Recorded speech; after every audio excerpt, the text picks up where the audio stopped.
Bonjour et merci de nous retrouver autour de ce rendez-vous politique de Manguemo TV face à Joseph Pouloulou. Après, bien sûr, avoir évoqué la situation en République centrafricaine, nous avons traversé le fleuve Ubangui pour évoquer la situation en République démocratique du Congo. Et notre invité est un fin connaisseur de cette partie du pays, c'est M. Tony Bolamba, avec qui nous avons échangé sur le dernier séjour de la communauté congolaise, communauté politique bien sûr, à Washington, et des retombées de ce grand rendez-vous d'échange et de concertation. Face à Joseph Pouloulou, aujourd'hui Tony Cassius Bolamba, président de l'association Mouvement pour le Congo MOCO, lancé en France en 2011 et installé à Kinshasa depuis 2012.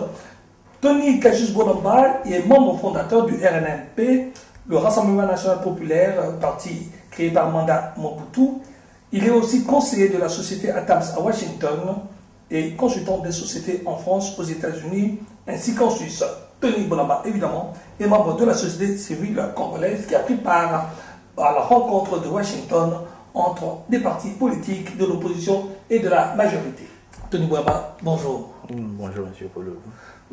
Merci d'avoir accepté cet échange avec nous face à Joseph Pouloulou. Tony Bolamba, voilà, quelque temps vous êtes rentré au Congo-Kinshasa, vous avez commencé votre combat politique sur la place de Paris. Est-ce que c'est plus facile pour vous aujourd'hui de vous positionner comme acteur politique congolais depuis que vous êtes à Kinshasa? Juste, je vais rectifier quelque chose. J'ai commencé mon combat politique depuis le 19 mai 1997, donc depuis Londres et Genève. J'ai regagné Paris 3 ans après, donc 2001 je suis à Paris, donc ça fait depuis 19 mai 1997 à maintenant que je ne partage pas la même vision avec ceux qui gèrent le Congo. Évidemment, un séjour au Congo, est-ce que ça vous a permis d'avoir une vision plus proche de la réalité et du rôle que peuvent jouer aujourd'hui les opposants au Congo? Bon, l'espace est assez ouvert. L'espace est assez ouvert parce que j'estime que nous avons actuellement une opposition assez mature. Dans la Deuxième République, l'opposition n'était pas très mature. L'opposition de la Troisième République est assez mature, une opposition assez ouverte au débat, assez ouverte aux échanges. Donc la preuve, lorsque l'opposition et la majorité étaient conviés à Washington par l'invitation de la NED d'échanger pour la République, ce n'était pas une mauvaise chose, les deux parties étaient présentes, donc c'est des choses à féliciter. Évidemment, vous étiez dans les bagages, si on peut parler ainsi, de l'opposition. Particulièrement, vous avez été là pour conseiller le secrétaire général du MLC, M. Thomas Louaka. Bon, je n'étais pas là pour conseiller les secrétaires généraux du MLC. Les MLC, c'est... Moi, je suis un libéral. Avant qu'on fasse de la politique, d'abord, il faut savoir de quelle obédience on est. Bien sûr. Donc, moi, je suis un libéral. Les MLC, c'est ma famille, mes amis politiques naturels. Donc, j'étais, oui, en permanence avec le secrétaire général du MLC, Louaka, avec qui nous avons échangé durant tout son séjour à Washington. Et ça s'est très bien passé. Alors, on va parler de ce jour de Washington et la question récurrente qui revient, est-ce que c'est difficile d'échanger entre majorité et opposition depuis Kinshasa? Est-ce qu'il faut seulement être à l'extérieur pour pouvoir échanger? Non, je ne dirais pas qu'il faut seulement être à l'extérieur pour échanger. C'était une invitation de la NED qui est quand même une très très grande organisation qui parraine l'ARI, NDI et membre de l'USAID. Donc, c'était pas une convocation, c'était une invitation d'un pays, d'une organisation d'un pays ami, parce que nous ne devons pas oublier que dans la MONUSCO, les États-Unis contribuent à plus de 400 millions de dollars. Donc, si les amis qui contribuent quand même à stabiliser votre pays vous convient à des échanges, je pense que c'est pas mauvais de refuser. Bon, à Kinshasa, moi j'estime que l'opposition n'est pas non plus très fermée. Je ne suis pas l'avocat de l'opposition. J'aime pas trop d'ailleurs qu'on me qualifie d'opposant. J'aime bien qu'on pense de moi comme quelqu'un qui ne partage pas la même vision que ceux de la majorité qui gèrent le pays depuis 1997. Pour moi, l'opposition en Afrique, ça sent un esprit antagonisme. Donc j'aime pas trop. Nous avons des divergences d'opinion avec la majorité et c'est depuis 19 ans pas la vision commune. Donc, je reviens à la question.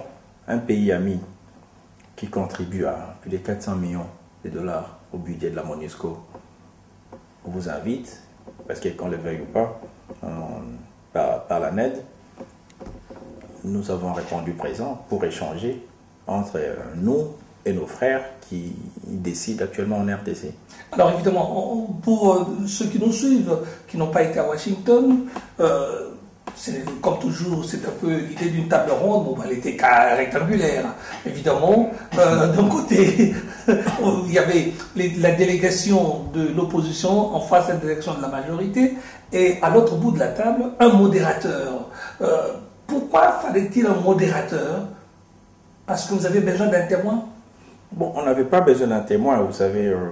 Les modérateurs étaient là pour équilibrer les débats. Les échanges. Oui, les échanges. Pour équilibrer les échanges entre nous. On n'avait pas vraiment besoin d'un témoin. Moi, j'estime que c'était des échanges très, très, très fraternels entre les compatriotes. Chacun de nous qui était présent a relevé certains points de divergence. Et depuis Washington, j'avais appris d'ailleurs que le ministre de Communication, des médias, M. Mende, avait dit qu'il y aurait un nouveau dialogue. Bon, nous avons été aux concertations et on appelle au nouveau dialogue. On peut faire des concertations et des dialogues, mais il faudrait détecter des partenaires sérieux avec qui échanger. Nous avons été aux concertations. Certains de la majorité se sont cooptés en créant des petites organisations, que tout le monde appelle des sociétés civiles, pour dialoguer entre eux. 10 mois après, ça n'a rien donné. Nous n'avons toujours pas un gouvernement issu de ces concertations. Donc je pense que si dialogue aura, il faudrait qu'il y ait des partenaires sérieux, des acteurs sérieux, afin d'échanger et que chacun amène des propositions sur la table. On ne rejettera pas les propositions qui ont été soulevées lors des concertations. Bon, on peut faire une sorte, on peut mixer les propositions pour que la République avance, parce que la situation est très, très, très catastrophique pour la population. Donc il faudrait une réponse assez rapide pour que les peuples puissent respirer. On va, juste pour terminer sur ce préambule, est-ce que ces concertations ou dialogues qu'il y avait, il faudrait l'ouvrir aussi aux groupes armés, notamment le M23 ou les fameux Raika, Mutomboki et autres? Pour les M23, les Raika, Mutomboki, je ne sais pas si je dois me prononcer. J'ai toujours été de toutes les façons contre. Mais c'est des patriotes. Avec certains groupes armés. Mais les M23, comme je l'ai toujours dit, et je vais me répéter pour la énième fois, ce n'est pas un mouvement rebelle, c'est un mouvement mercenaire. Qu'est-ce qu'un mercenaire? C'est quelqu'un qui perçoit la logistique dans un autre pays pour faire le travail pour ces pays-là. Et les rapports de l'ONU étaient clairs. Nous savons qui finançait les M23. Et je ne suis pas pour que ces gens-là puissent venir dialoguer avec nous. Et je le répète. Mais c'est quand même un élément de l'équilibre de la paix sociale. Je suis un libéral très ouvert d'esprit, mais les M23 n'avaient pas besoin de commettre des atrocités qu'ils ont commises à l'est de la RDC pour demander un dialogue, et leurs revendications changeaient du jour au jour. Donc ce n'était pas un mouvement sérieux, ce n'est pas un partenaire sérieux avec qui nous pouvons dialoguer ou se concerter pour le bien-être de la nation. Évidemment, la question du jour, c'est bien sûr ces concertations. Sur quoi échanger avec la majorité présidentielle? La grande question reste, bien sûr, comme vous le savez, la question de la révision constitutionnelle. Quelques images nous montre cet échange entre M. Mende qui explique pourquoi il faut une révision constitutionnelle, et la réplique de M. Caméré que nous avons sélectionnée montre que ce n'est pas nécessaire. Là, ils ne sont pas tombés d'accord. Est-ce que s'il y avait dialogue et concertation, on arriverait à tomber d'accord pour ne pas toucher à la Constitution comme le demande l'opposition, ou peut-être il faut retoucher à la Constitution pour permettre à la RDC d'atteindre l'émergence, comme le soutient M. Mende? Bon, lorsque nous étions à Washington, moi j'avais retenu 3 courants au sein de la majorité.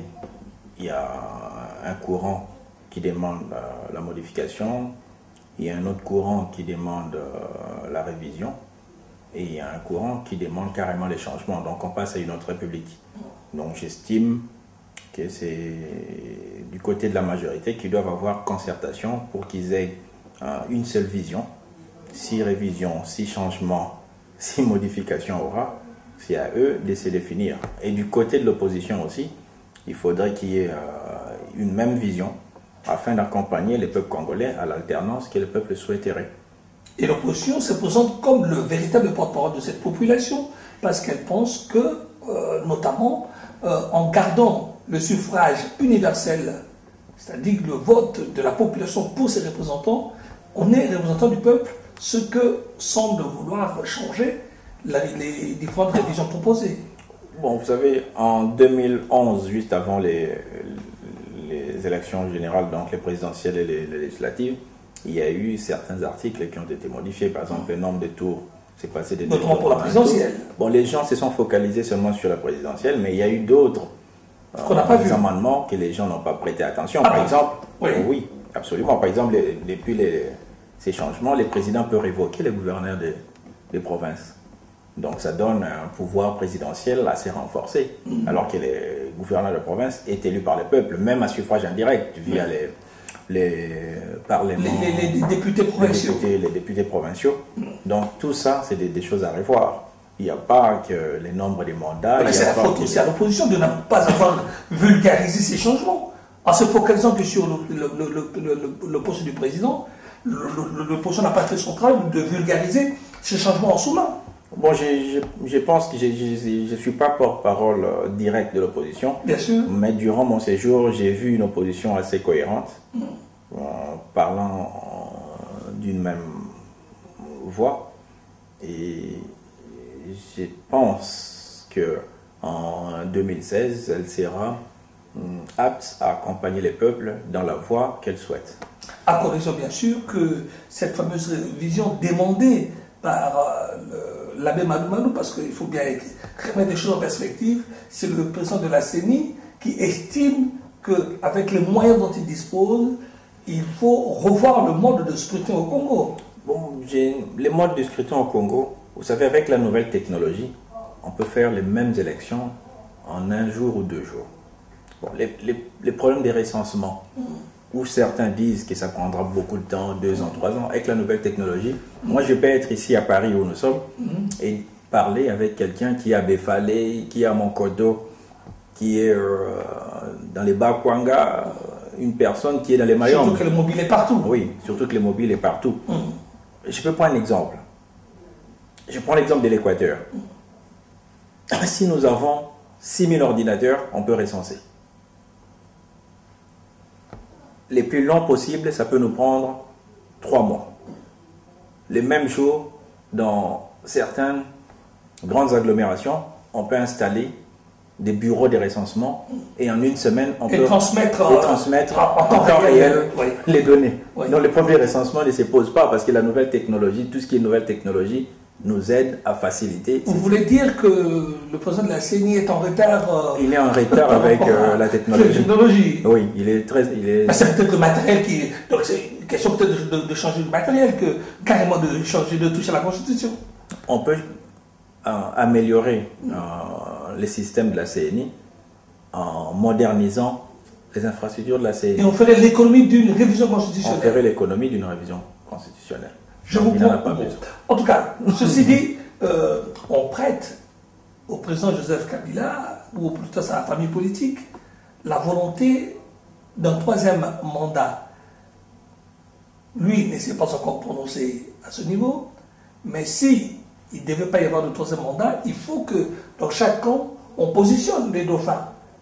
Or, jusqu'à ce jour, du côté de la majorité ou de l'opposition, on ne voit pas qui. Bien sûr, il y a M. Kamere ou l'inévitable Tshisekedi, Etienne, qui sont toujours candidats. Mais est-ce que c'est de bonne guerre de demander à l'autre camp, comme l'a dit M. Bouchard, vous leur demandez presque de se saborder, puisqu'il semble ne pas avoir de candidat de remplacement si M. Kabila ne se représentait pas. Bon, dans chaque groupe, il y a toujours des compétences. Vous savez, dans chaque groupe, dans chaque association, il y a des compétences. Il y a 3 ans, 4 ans, personne n'est parlé du président de l'Assemblée nationale actuelle. Donc, Monsieur Minakou. Oui, dans leur groupe, ils ont détecté que c'était une intelligence, donc ils l'ont mis en exergue. C'est à eux de choisir un candidat qui pourra représenter leur programme de gestion de la cité pour soit, s'il convainc la population, soit gagner. S'il ne convainc pas, la population cherchera à choisir pour l'alternance. Oui, mais eux, ils parlent que vous leur demandez de se saborder. Prenons quand même M. Bochab au mot. Bon, je ne serai pas... Alors, si vous devez leur donner un coup de main, qu'est-ce que vous voyez qui aurait l'étoffe de ce dauphin, de M. Kabila, par exemple? Non, ils ont plusieurs personnalités, des grandes intelligences. M. Mende est dans leur camp, M. Bochab est là-bas, M. Minakou est dans leur camp. Ils ont d'autres personnalités qui peuvent se choisir eux-mêmes pour affronter les candidats que l'opposition aura choisis. Oui, mais Kabila désire, ce n'est pas rien quand ça vient quand même d'un certain Kike Moulumba qui parle du Kabila désir, ils veulent, et non que, enfin, c'est comme s'ils n'avaient que ça comme carte. Oui, mais est-ce que lui peut rentrer dans la tête du président de la République actuelle? Comment quelqu'un peut parler à la place de l'homme? Il faut laisser à l'homme les temps de réfléchir, il faut laisser à l'homme les temps de penser, il faut laisser à l'homme le temps de se prononcer. Donc moi, je ne vois pas le président de la République actuelle, qui est là, 15 ans de gestion actuellement, puisse ne pas être un homme de décision. Donc il saura prendre une décision au moment opportun, j'estime. Donc j'essaie de réfléchir un peu à haute voix à sa place. En tout cas, la concertation, M. Mende Omaranga, porte-parole du gouvernement, ne les suit pas. Il pense même qu'il est possible de le tenir assez rapidement. Si on y allait à ces concertations, quels seraient les points, en tout cas principaux, à mettre sur la table pour échanger, comme vous avez réussi à le faire à Washington, mais cette fois-ci au pays? J'estime que les points essentiels, c'est les problèmes de la Constitution, la révision ou pas. La révision ou pas, mais... Le deuxième point, il faudrait que les gouvernements sortants, parce que ça fait plus de 10 mois que le gouvernement est démissionnaire, soit que les chefs de l'État, président de la République du Congo, reconfirment ce gouvernement. Ça nous épargnera un autre discours de politique générale à l'Assemblée nationale. Et troisièmement, il faudrait une formation. Au cas où ce gouvernement est maintenu, il faudrait rapidement reconfirmer le gouvernement en place et que le gouvernement recommence à travailler, parce qu'actuellement tout stagne au pays. Donc nous aurons 3 priorités, j'estime, ce sont les priorités. Parler du problème de la Constitution, parler de la confirmation ou pas du gouvernement sortant actuel, et réformer un gouvernement rapidement qui doit répondre aux émergences, parce que je viens de cette émergence, des urgences, oui, de la population. En tout cas, les urgences de la population, on le connaît. On arrive vers le terme de ces échanges. Il y a eu quelques décisions, entre autres, qu'on a vues à Kinshasa, pour ne pas citer, d'abord pour les Congolais de la diaspora qui vont à Kinshasa. Non seulement ils doivent payer le GoPass de 50 $, mais à cela s'est ajouté une autre taxe de la ville de Kinshasa. C'est taxe statistique d'embarquement. Voilà, donc une deuxième taxe pour prendre ça. Et le centre-ville de Kinshasa qui serait interdit aux Congolais, incapables de se payer des chaussures. Mais où va le Congo? Bon, moi j'ai toujours dit dans les priorités et des urgences. Donc si on doit prendre par exemple le problème des taxes statistiques d'embarquement, les jours où c'est arrivé, c'était les premiers jours. J'ai voyagé d'ailleurs, j'étais à l'aéroport d'Engie et je ne voulais pas payer. Et j'ai eu des altercations avec un monsieur qui serait directeur technique ou directeur des opérations de la DGM, qui n'a pas sa place là d'ailleurs. Parce que j'ai écrit à monsieur François Béa à 2 reprises pour lui rappeler que ce monsieur est discourtois et n'a pas sa place à l'aéroport, qui est la porte d'entrée d'un pays. Pour moi, les taxes statistiques d'embarquement, c'est de l'escroquerie. Pourquoi? Parce que s'ils veulent avoir les statistiques d'embarquement, ils n'ont qu'à se rapprocher des compagnies aériennes qui savent qui ont embarqué et qui n'ont pas embarqué. Bon, les GoPass, Je ne vois pas les pourquoi nous les payons. Ça fait déjà 5 ans. Ça fait 5 ans que nous les payons. C'est disant pour contribuer à, oui, mais à la rénovation de l'aéroport. Lorsque nous achetons nos billets, nous payons les taxes aéroportuaires. La RDC, les aéroports de la RDC sont signataires, ou les compagnies aériennes qui sont chez nous sont tous signataires des accords de l'IATA. Donc, quand nous payons les taxes aéroportuaires, c'est à la RVA de rétrocéder à ceux qui sont censés... Son pourcentage. Oui, reconstruire les aéroports. Moi, j'ai vu certaines innovations dans d'autres pays africains. Ils n'ont pas truandé leur population pour faire ces innovations. Donc, moi, j'estime que dans les urgences, dans les priorités, pardon, nous avons des urgences. Il faudrait que notre population sache qu'actuellement, les taxes statistiques d'embarquement n'ont pas sa place. Ça, c'est pour la diaspora, bien sûr. Oui. Alors, que dire maintenant de la population quinoise qui est interdite d'accéder à son centre-ville si elle n'a pas les moyens de s'acheter des chaussures? Bon, vous savez, quand on n'a plus rien à proposer, on propose du n'importe quoi. Le peuple congolais attend que ceux qui le dirigent puissent proposer des alternatives claires pour leur bien-être. C'est la seule réponse que je peux donner à cette inquiétude. Oui, mais est-ce que, justement, l'opposition n'a pas crié assez fort sur cette question? Est-ce que ce n'est pas une façon aussi d'abandonner cette population qui manque, en tout cas, de porte-parole à ce moment? Et non, la population ne manque pas de porte-parole. Nous sommes à Kinshasa. Nous débattons, nous parlons, parce que nous vivons au quotidien ce que connaît notre peuple. Donc, nous faisons notre travail, nous continuons de sensibiliser. Mais face à la force, moi je vois encore celui qui martèle à la télévision un peu partout, que la population n'a qu'à être propre pour aller en centre-ville. Je ne sais pas si le fait de porter des tongs fait de quelqu'un de malpropre, mais même ici en Champs-Élysées, on est à côté, on croise des gens en short et en tongs. Oui, vous savez, c'est parce que ceux qui pensent que c'est une priorité n'ont plus rien à proposer à la population.